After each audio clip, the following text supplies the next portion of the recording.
Bismillahirrahmanirrahim. Assalamualaikum warahmatullahi wabarakatuh. Di sini kami dari kelompok 3 akan membawakan materi yang berjudul Macam Puasa. Materi ini disusun oleh yang pertama Muhammad Fadli Nuri Kasandi, yang kedua Temi Puji Astuti, yang ketiga Kurnia Faizatul Muna, yang keempat Syifa Fauzia, dan yang terakhir Lutfi Hidayah. Materi ini akan disampaikan oleh teman kami sebagai berikut. Yang pertama, macam puasa wajib. Puasa wajib merupakan puasa yang dilaksanakan berdasarkan ketentuan syariat Islam. Puasa wajib memiliki beberapa macam, di antaranya yang pertama, puasa Ramadan. Merupakan puasa yang telah ditentukan waktunya, yaitu pada bulan Ramadan selama 1 bulan, 29 atau 30 hari. Puasa Ramadan mulai disyariatkan pada tahun kedua Hijriah.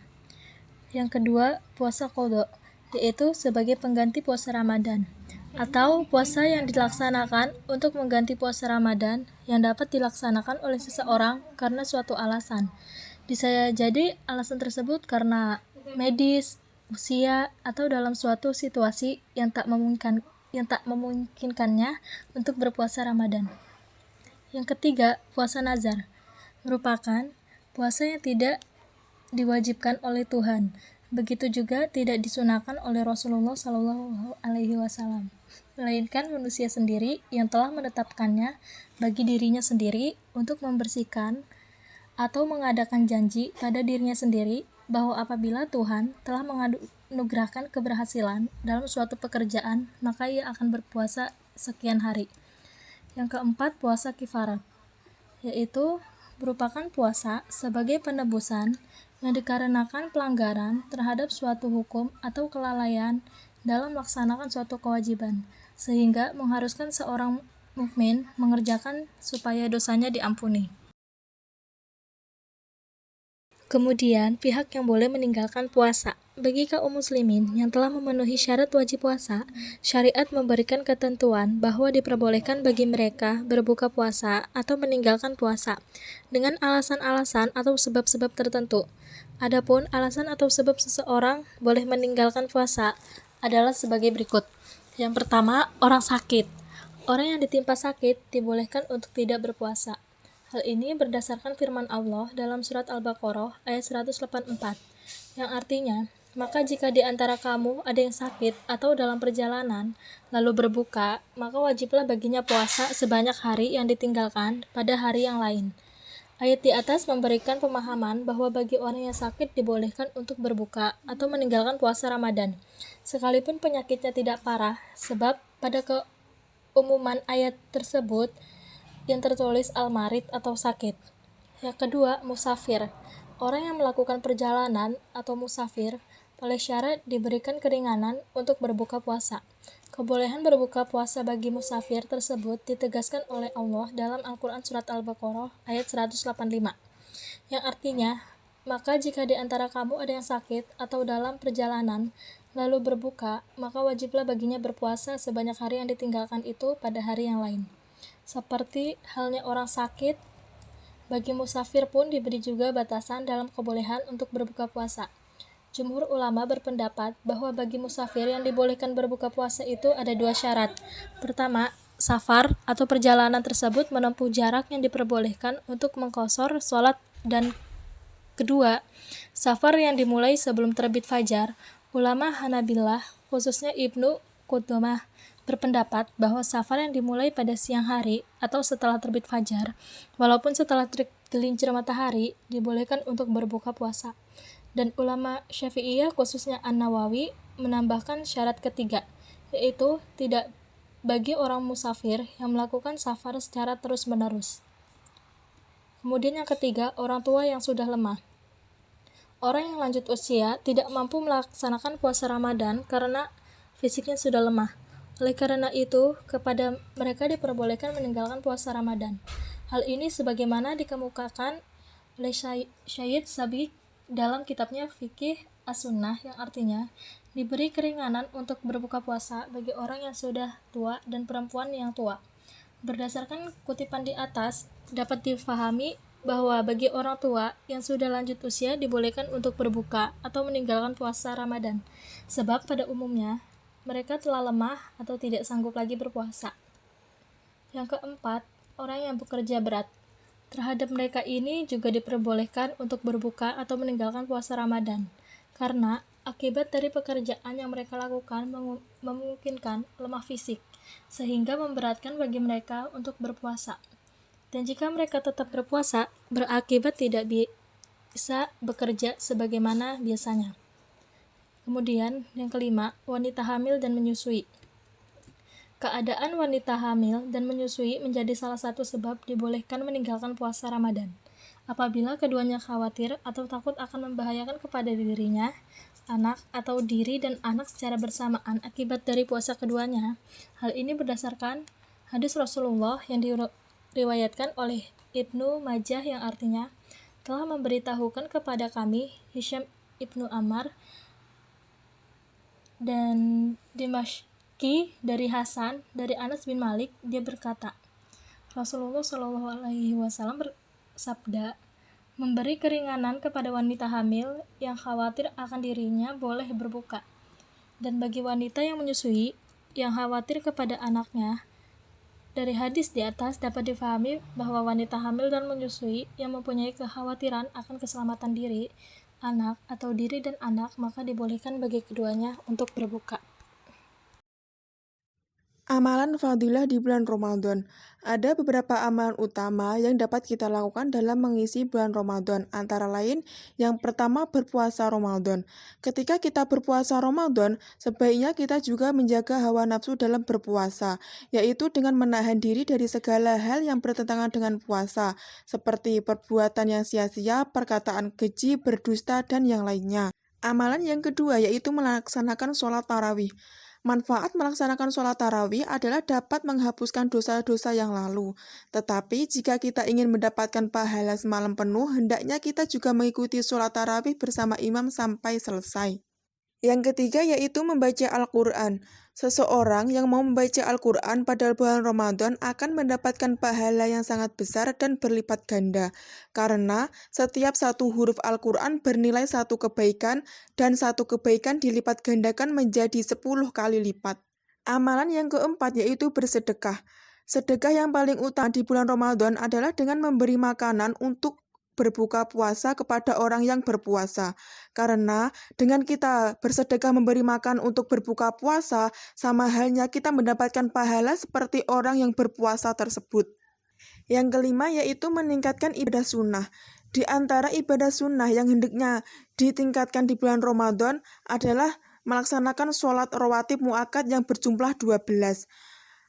Karena seseorang yang menjaga sholat sunnah rawatib muakkad ini maka akan mendapatkan atau dibangunkan baginya rumah di surga nanti.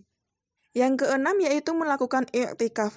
I'tikaf adalah berdiam di dalam masjid dengan niat beribadah kepada Allah Subhanahu wa Ta'ala. Yang ketujuh yaitu menghidupkan 10 malam terakhir Ramadan. Termasuk sunnah Rasulullah SAW adalah lebih meningkatkan ibadah ketika memasuki 10 hari terakhir pada bulan Ramadan agar mendapatkan amalan pada malam Lailatul Qadar. Karena pada 10 hari terakhir bulan Ramadan hanya terdapat satu malam yang lebih baik dari 1000 bulan yaitu malam Lailatul Qadar. Yang kedelapan yaitu mengeluarkan zakat fitrah. Zakat fitrah ini berfungsi untuk mensucikan orang yang berpuasa dari perbuatan yang sia-sia dan ucapan yang kotor serta untuk memberi makan kepada orang-orang miskin. Yang kesembilan yaitu menghadiri sholat Id. Dianjurkan untuk orang-orang muslim untuk menghadiri sholat Id agar mendapatkan keberhasilan dan kebaikan pada hari raya Idul Fitri. Amalan yang terakhir yaitu melaksanakan ibadah umroh. Salah satu ibadah yang sangat dianjurkan di bulan Ramadan adalah melaksanakan ibadah umroh, dan Rasulullah SAW bersabda bahwa nilai pahalanya sama dengan melaksanakan ibadah haji. Hukum qadha puasa wajib. Hukum membayar hutang puasa Ramadan adalah wajib.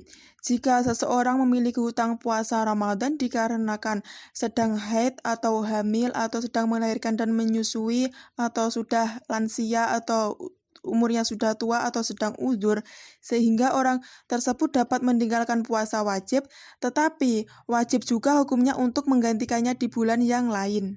Dan cara menggantikannya yaitu sebanyak hari yang ditinggalkan pada hari-hari yang lain. Dan Barang siapa bagi orang yang berat menjalankannya maka wajib membayar fidyah atau memberi makan seorang miskin.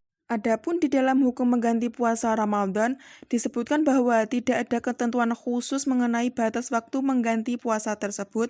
Yang terpenting kita dapat melunasi kewajiban itu sebelum bulan Ramadan berikutnya tiba. Kemudian materi yang selanjutnya adalah macam-macam puasa sunnah. Yang pertama adalah puasa Arafah. Puasa Arafah ini merupakan puasa yang dikerjakan pada hari ke-9 bulan Dzulhijjah bagi mereka yang tidak melaksanakan ibadah haji.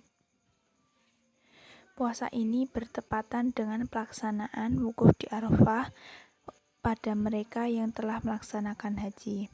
Dalam sebuah hadis yang meriwayatkan oleh Bukhari, Rasulullah bersabda, "Tiada amal yang soleh yang dilakukan pada hari-hari lain yang lebih disukai daripada hari-hari di 10 hari pertama dalam bulan Dzulhijjah."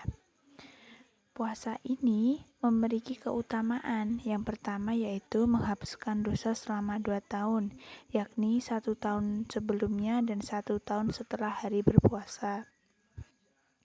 Kemudian puasa Arafah ini bisa membebaskan diri dari sisa api neraka, sebab Allah Subhanahu wa taala memberikan kebebasan dari siksa api neraka bagi mereka seluruh kaum muslimin di hari Arafah.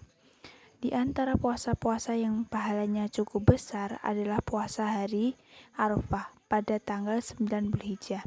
Disebutkan dalam sebuah riwayat bahwasannya puasa ini menghapuskan dosa selama 2 tahun. Dalam hal ini, para ulama berkata, Arafah merupakan sebaik-baiknya hari untuk berpuasa dalam setahun setelah bulan Ramadan. Akan tetapi, bagi yang menjalankan haji tidak disunahkan untuk berpuasa. Tujuannya agar ia kuat menjalankan ibadah di padang Arafah dan melanjutkan untuk manasiknya. Yang kedua yaitu puasa sunnah, puasa Senin dan Kamis. Keutamaan yang bisa diraih di setiap mukmin ketika melaksanakan puasa Senin dan Kamis sangatlah besar. Maka dari itu, puasa sunnah setiap hari Senin dan Kamis sangatlah istimewa. Kenapa? Pada 2 hari inilah Rasulullah Shallallahu Alaihi Wasallam selalu menjalankan puasa. Lalu setiap Senin dan Kamis, amal solih muslimin diangkat dan dihadapkan kepada Allah Subhanahu wa taala. Kemudian pada hari Senin Kamis itu juga pula pintu-pintu surga dibuka. Dari Abu Hurairah radhiyallahu anhu, Rasulullah Shallallahu alaihi wasallam bersabda, yang artinya berbagai amalan dihadapkan pada Allah pada hari Senin dan Kamis. Maka aku suka jika amalanku dihadapkan sedangkan aku sedang berpuasa.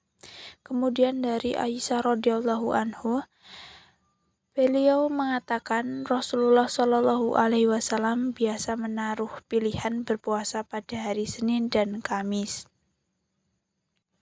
Kemudian dari Usamah bin Zaid berkata, yang artinya, aku berkata kepada Rasulullah Shallallahu alaihi wasallam, wahai Rasulullah, engkau terlihat berpuasa sampai-sampai dikira tidak ada waktu bagimu untuk tidak berpuasa.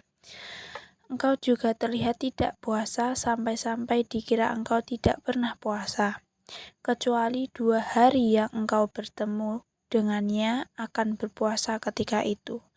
Nabi Shallallahu alaihi wasallam bertanya, apa 2 hari tersebut? Usamah pun menjawab, Senin dan Kamis. Lalu beliau bersabda, 2 hari tersebut adalah waktu dihadapkannya amalan pada Rabb semesta alam, pada hari Allah. Aku sangat suka ketika amalanku dihadapkan sedang aku dalam kegiatan berpuasa. Dan dari Abu Qatadah Al-Ansar radhiyallahu anhu, Rasulullah Shallallahu alaihi wasallam pernah ditanya mengenai puasa pada hari Senin. Lantas beliau menjawab, hari tersebut adalah hari aku dilahirkan, hari aku diutus atau diturunkannya wahyu untukku. Hadis riwayat Muslim nomor 1162. Kemudian puasa sunnah selanjutnya adalah puasa Tasyua dan Asyura. Puasa Tasyua adalah puasa sunnah yang dikerjakan pada tanggal 9 Muharram. Puasa ini dilakukan untuk mengiringi puasa yang dilakukan pada keesokan harinya, yaitu di tanggal 10 Muharram. Karena di hari yang sama, yaitu tanggal 10 Muharram, orang-orang Yahudi juga melaksanakan puasa, puasa di tanggal 9 Muharram dapat membedakan dengan puasa yang dilakukan oleh orang-orang Yahudi dan Nasrani. Adapun puasa hari Asyura, yaitu hari ke-10 di bulan Muharram, telah disebutkan dalam sebuah riwayat bahwa puasa tersebut akan menghapuskan dosa setahun. Dari Abu Hurairah radhiyallahu anhu, dia berkata, Rasulullah bersabda, yang artinya seutama-utama puasa setelah Ramadan ialah puasa di bulan Muharram. Dan seutama-utama sholat sesudah sholat fardu ialah sholat malam. Hadis riwayat Muslim. Nah, keutamaan puasa Tasyua dan Asyura antara lain, yang pertama untuk menebus dosa setahun silam, yang kedua mengikuti anjuran dari Rasulullah, yang ketiga keutamaannya di bawah puasa Ramadan dan hari puasa umat Nabi Musa, dan selanjutnya adalah mewujudkan impian sang junjungan. Yang nomor 4 adalah puasa Ayyamul Bid atau 3 hari pertengahan bulan Hijriyah. Puasa sunnah yang sangat dianjurkan yaitu puasa 3 hari setiap bulannya.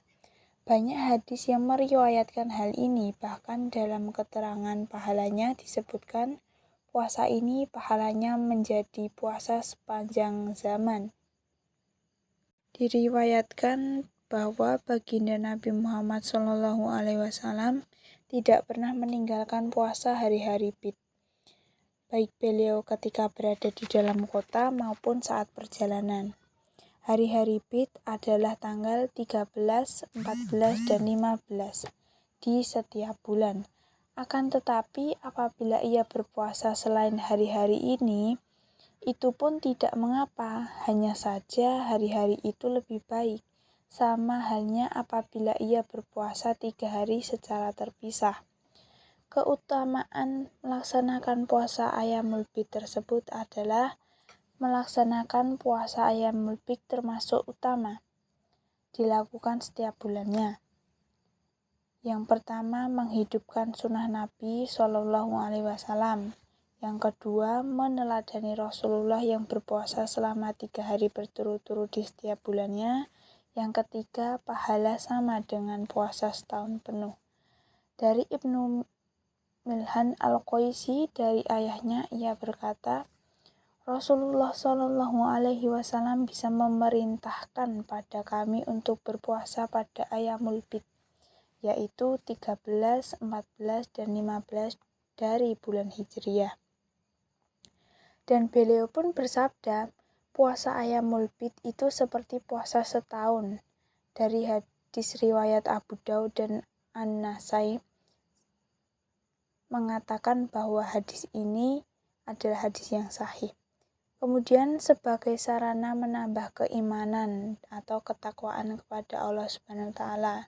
Yang terakhir adalah menjadikan tubuh kita menjadi lebih sehat karena membantu organ untuk beristirahat. Kemudian puasa sunnah selanjutnya yaitu puasa Daud. Puasa yang paling baik adalah puasa yang dilakukan oleh Nabi Allah, Nabi Daud alaihi salam, yaitu sehari berpuasa dan sehari berbuka. Puasa ini lebih baik dari puasa sepanjang hidup sebagaimana yang diriwayatkan oleh berbagai hadis sahih. Contohnya Hujjatul Islam Imam Al-Ghazali berkata, puasa Nabi Allah Daud lebih berperan dalam melatih diri atau lebih kuat dalam melatihnya ketimbang puasa sepanjang masa.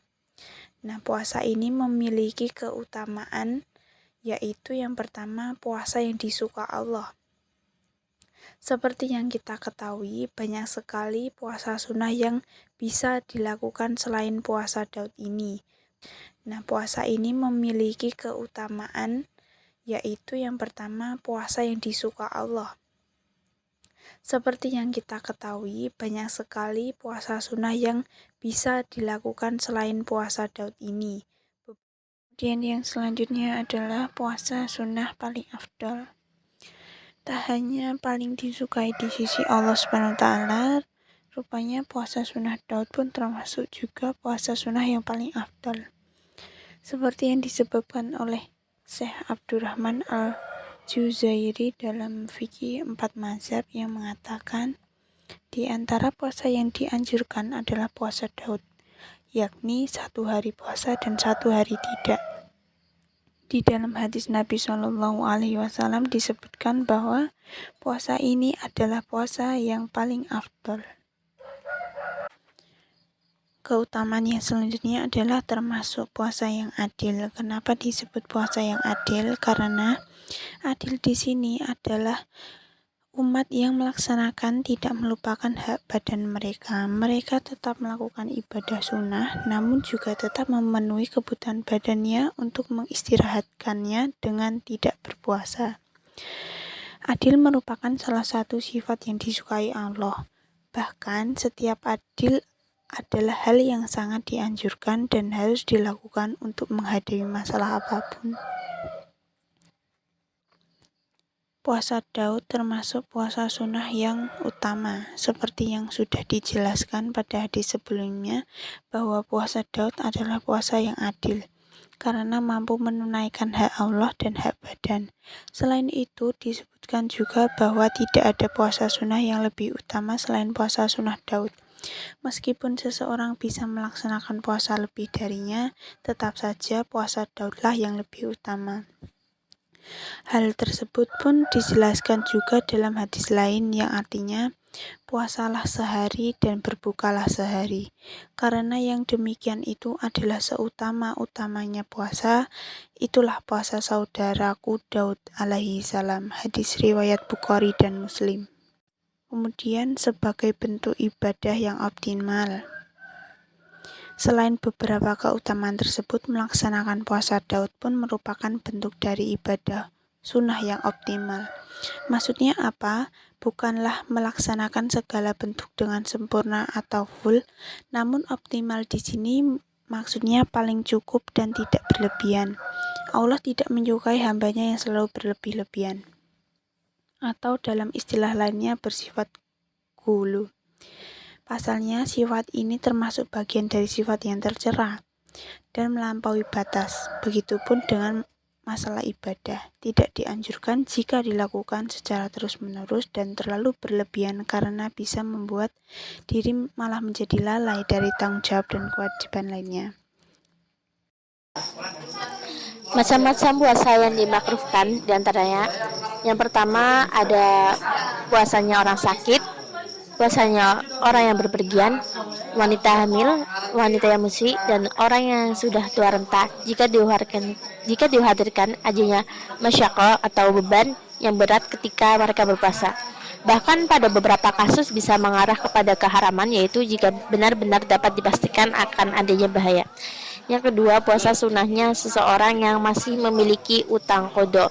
Puasa fardu yang ia tinggalkan dengan tanpa adanya uzur yang jelas. Hal ini dikarenakan mendahulukan yang fardu itu lebih penting. Bahkan jika waktunya sudah sempit, misalnya mendekati Ramadan, maka ia haram berpuasa sunat. Adapun puasa fardu ini lebih umum daripada puasa Ramadan. Artinya puasa fardu ini bisa berupa puasa nazar, kafarat atau diat. Yang ketiga itu ada menyendiri puasa atau khusus pada hari Jumat, Sabtu, atau Ahad. Karena terdapat hadis yang melarang puasa khusus di hari tersebut.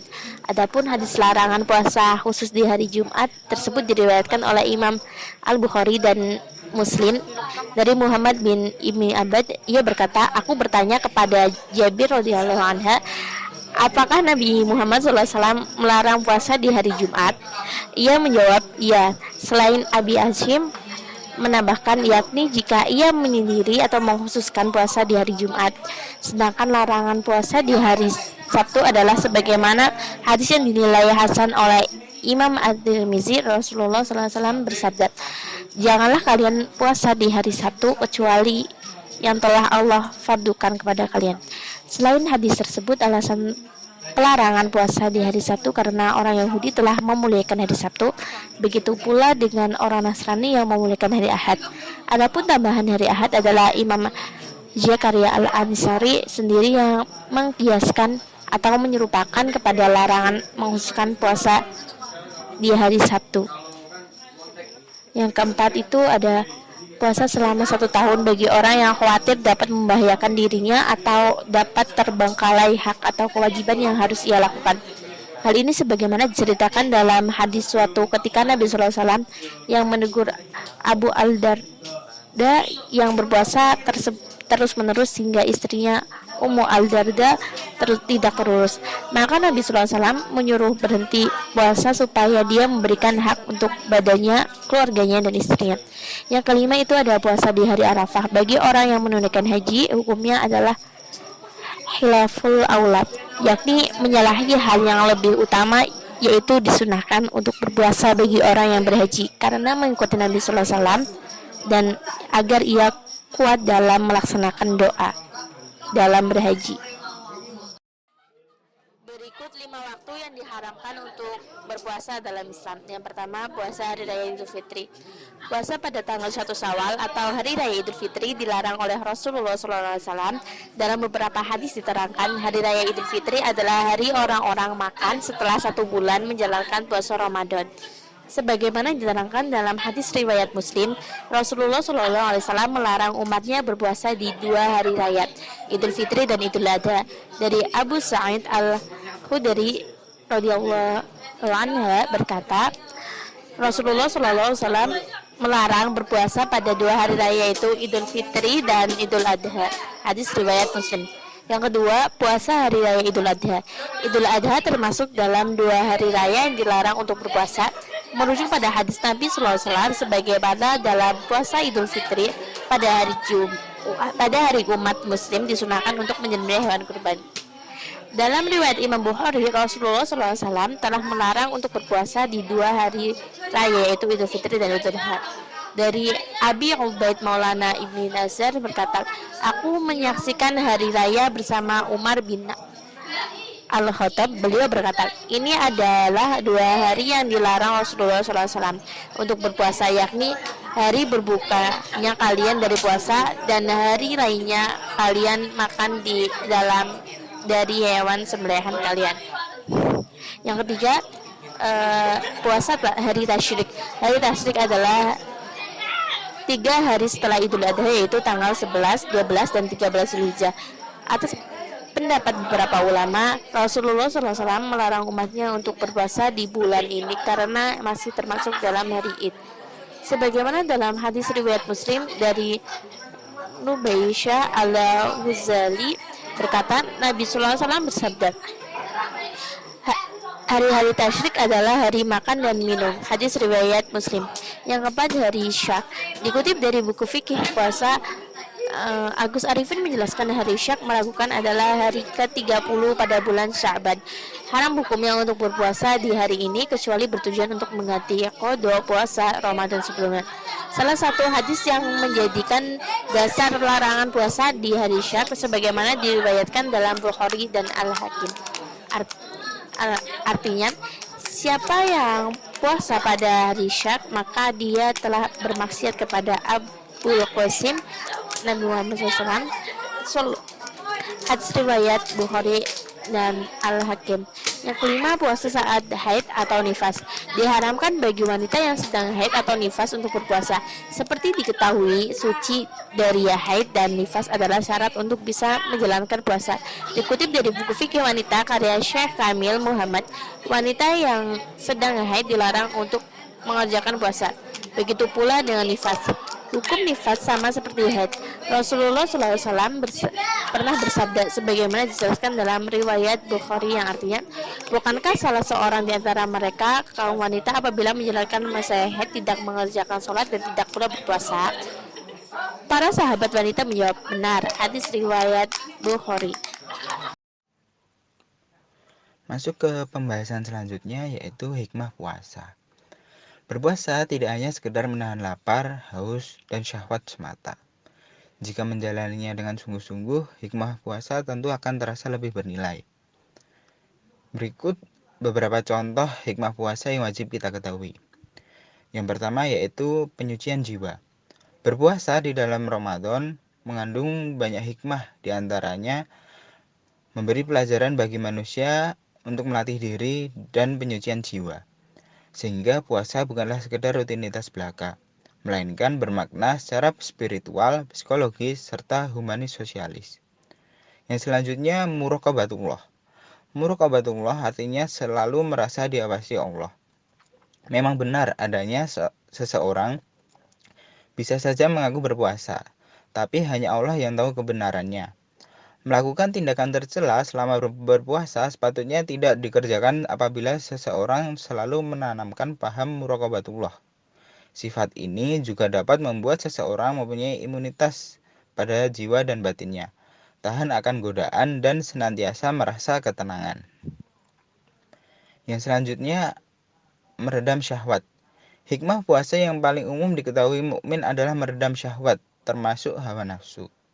Sebagaimana hadis riwayat Al-Bukhari dan Abdurrahman bin Yazid, ia berkata, "Aku bersama Al-Qalamah dan Aswad menemui Abdullah bin Mas'ud.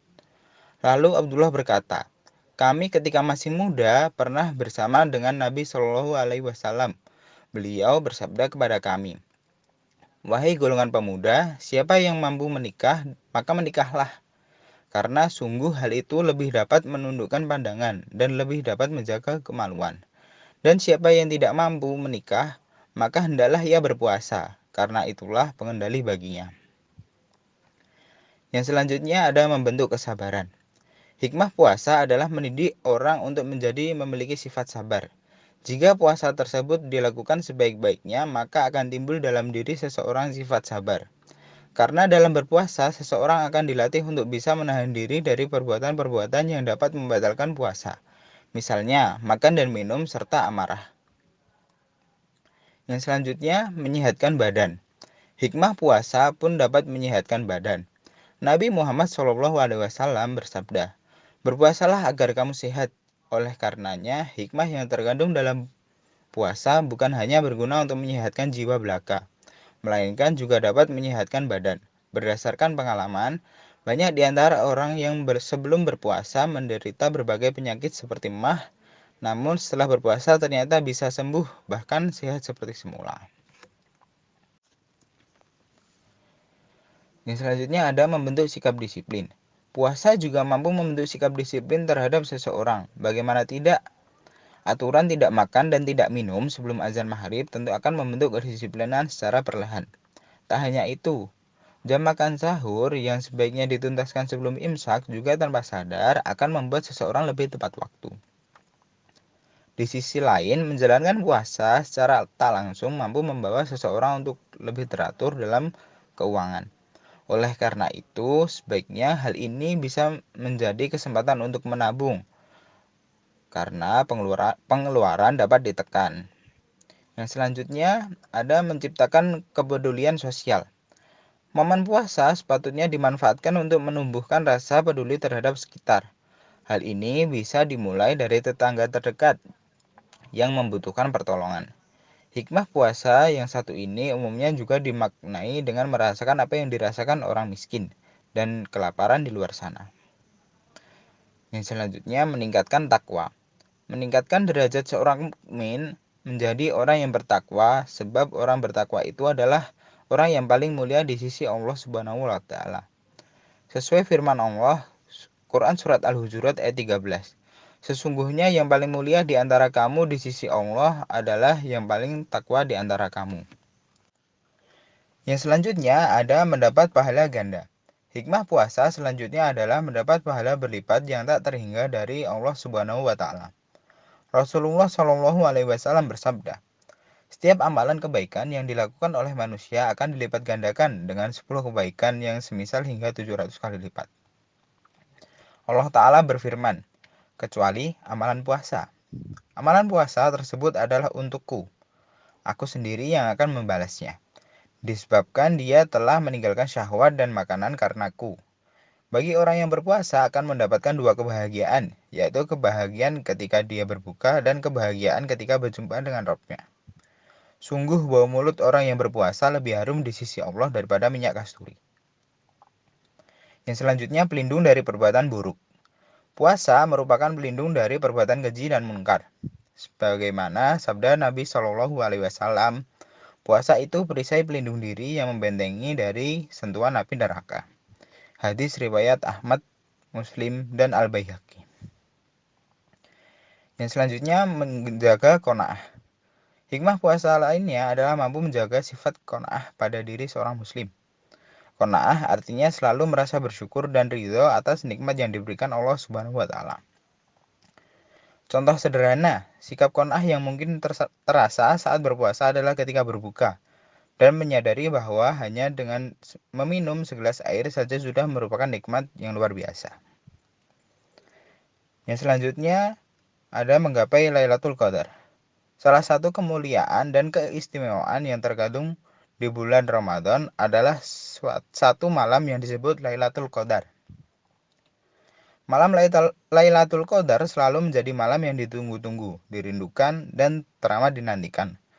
Pasalnya, malam Lailatul Qadar adalah malam yang penuh berkah, lebih baik daripada 1000 bulan, dan menjadi hikmah puasa terindah yang akan dirasakan bagi kaum mukmin yang bersungguh-sungguh. Sekian dari kelompok kami. Apabila ada kurang dan salahnya, kami mohon maaf yang sebesar-besarnya. Wabillahi taufik wal hidayah. Wassalamualaikum warahmatullahi wabarakatuh.